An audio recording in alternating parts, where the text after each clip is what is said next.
За өнөөдөр асуултынхаа өмнө нэг товчхон бас өнөөдөр 7 сарын 1-ний өдөр байгаа. 18 жилийн өмнөх бас 7 сарын 1-ний өдрийг бас бид мартах учиргүй. За иргэдийнхаа бас итгэлийг алдвал за нийгмийн одоо бас нэлээд эмх замаараагүй байдлууд бас бий болдог, иргэд гудамд гардаг, тодорхой одоо бас энэ засаглалын хямралд ордгийн одоо жишээг бас одоо харуулсан ийм өдөр одоо байсан. За үүнийг бас бид нэр мартаж болохгүй, сургамж бас их одоо авах хэрэгтэй.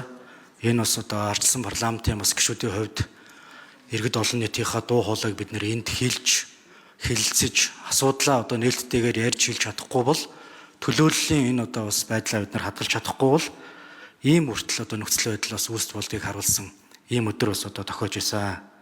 Тэгэхээр цаашдаа ч гэсэндээ бид өхөн хүчээр одоо асуудлыг шийдэхээс илүүтэй эвлэлдэж нэгдэж ил тод байж нээлттэй одоо энэ ардчилсан парламент, ардчилсан засаглалаа бас хамгаалахын төлөө бас одоо явах ёстой.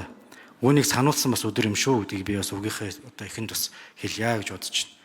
За хөгжлийн бодлого түүний удирдлагын тухай хууль, нэмэлт өөрчлөлт оруулах тухай хууль. За процессын хувьд бас алдаагаа зассан байх гэж бодож байна. Ямар байдлаар бас зассан бэ гэдгийг би төрүүлээд асууя.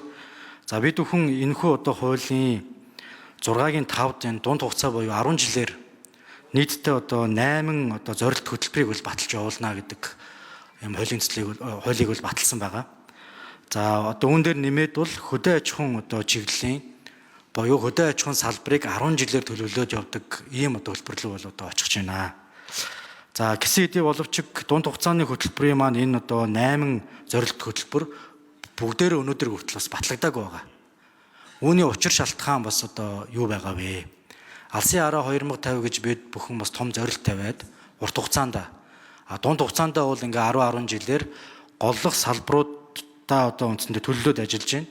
За тэр одоо салбарууд дотроо эдийн засгийн бол одоо тэргүүлэх салбар болсон хөдөө аж ахуйгаа оруулж ирж байгаа нь бол зөвөө.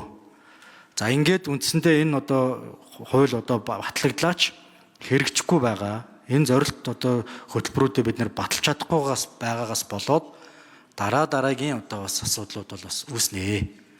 Тэм учраас бусад хөтөлбөрүүд яагаад батлагдаагүй байгаа? Батлагдсан хөтөлбөрүүд маань ямар үр дүнтэй байгаа? За хөдөө аж ахуйн одоо зорилт хөтөлбөрийн хувьд бас одоо ямар процессор одоо энэхүү одоо хөтөлбөр батлагдаж хэрэгжилтийг бас хэн одоо хянж явах вэ гэдгийг бас дэлгэрүүлж асууя. За тэгэхээр 2008 оны 7 сарын 1-ний энэ одоо аюулт өдөр энэ хүний эрхийг зөрчсөн асар том зөрчил гарсан үүнийг сануулж хэлж байгаа Монгол Ардын намын гишүүн Мөнгөн цогийн ган хүлэг танд маш их баярлалаа. Тэгээд манай ган хүлэг бол бас хуралдаа яс суудаг хүмүүсийн санаа бодлыг сайн сонсдог гишүүн байгаа танд ажлын амжилт хүсье.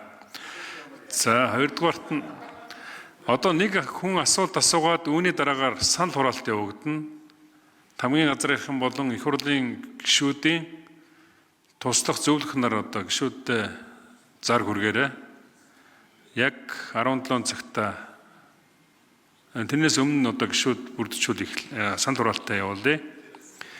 За асуултанд хэн хариулах вэ?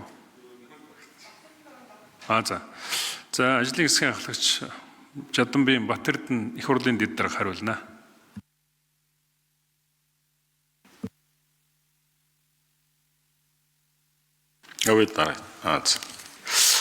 За хөгжлийн бодлого төлөвлөлтийн удирдлагын тухай хуульд нэмэлт өөрчлөлт оруулж байгаа. Хөдөө аж ахуйн тухай хуулийг хэрэгжүүлэх явцад батлуулах явцад ажлын хэсгийн хүрээнд ярьж байгаад хөгжлийн бодлого төлөвлөлтийн хуулийн дотор одоо хэрэгжүүлэх зайлшгүй одоо хөдөө аж ахуйн бодлогыг оруулах нь бол зүйтэй юм байна гэд. Үндсэндээ бол Монголын хөдөө аж ахуй маань бас нэлээд задгаадуу явж байгаа. Бид бас ажлын хэсэг дээр ярьсан, одоо чуулган дээрч бас ярьсан. Яг дээрээсээ гарсан энэ бодлого төлөвлөлт бол доошоогоо бүр хөрсөн дээр хүртлээ бол энэ босоо тогтолцоогоор бол явж чадахгүй байгаа. Өнөөдөр хүртэл хөдөө аж ахуй хөгжиж чадахгүй байгаагийн одоо төлөвшөж чадахгүй байгаа, тогтворж чадахгүй байгаагийн нэг нь бол энэ бодлого бол бас алдагдаад байна гэж үзээд бодлого төлөвлөлтийн тухай хуулинд өөрчлөлт оруулахаар болсон. За тэгээд бодлого улсын хурлын тухай хуулинд дагалтаж байгаа хууль нь хамтдаа хэлцэгдэх ёстой. За тэгээд бид нөгөө их хурлынхаа товд чуулганы хурлааны товд энэ асуудал маань орлого бас техникийн алдаанаас болоод орлого өнжигдсэн байгаа учраас энийг татаж буцаад алдаагаа засаад төрийн байгуулалтын байнгын эдийн засгийн байнгын хороогоор бол ороод асуудал маань ороод тэнд дэмжигдээд буцаад байгаль орчин хөдөө аж ахуйн байнгын хороон дээр орж хилцэгдээд ингээд чуулганд бол орж иж байгаамаа гэж. Үндсэндээ бол эгийн тухай хуулийнхаа дагуу алдаагаа засаад буцаад орж иж байна. За, мантах гишүүн нэмж хариулъя. За, Батэрдэн даргын авсаг хэлсэн дээр нэмээд ер нь энэ 20 оны энэ хөгжлийн бодлого түүний удирдлагын тухай хуулийн гол энэ 8 одоо энэ хөгжлийн зорилт хөтөлбөрийн 8 төрлийг бол заасан байгаа. Гэхдээ харамсалтай нь хөдөө аж ахуйд бол тусад нь бол ерөөсөө дурдаагүй. Энэ 6-гийн 5-ын 3 дээр эдийн засаг дэд бүтцийн хөгжлийн зорилт хөтөлбөр нэгтгэж орсон байгаа.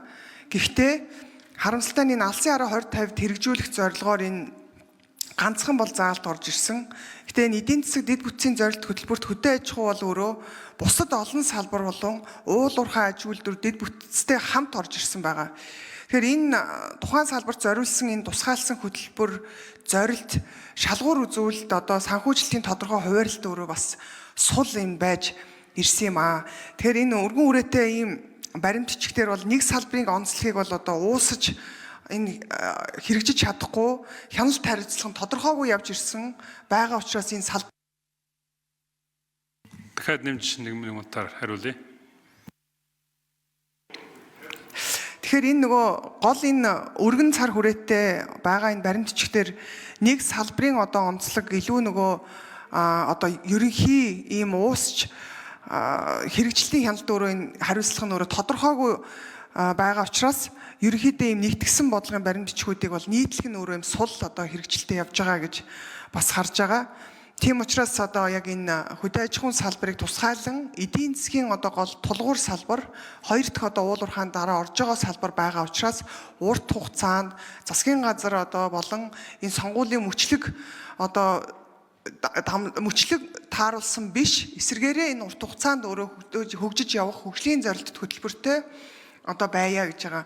Тэгээд хуулийн дараа болохоор үндсэндээ бол одоо төрийн захиргааны төв байгууллага үндсэн голбыг гаргаад аймаг сумдууд болохоор яг энэ хөгжлийнхөө хөтөлбөртэй бай.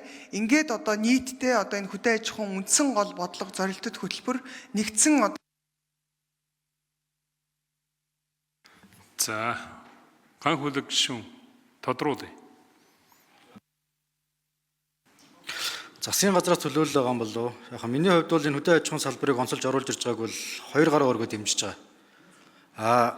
Гол нь өнөг бид нэр ингээд зорилт хөтөлбөртэй байна гэд хуулиндаа оруулцдаг.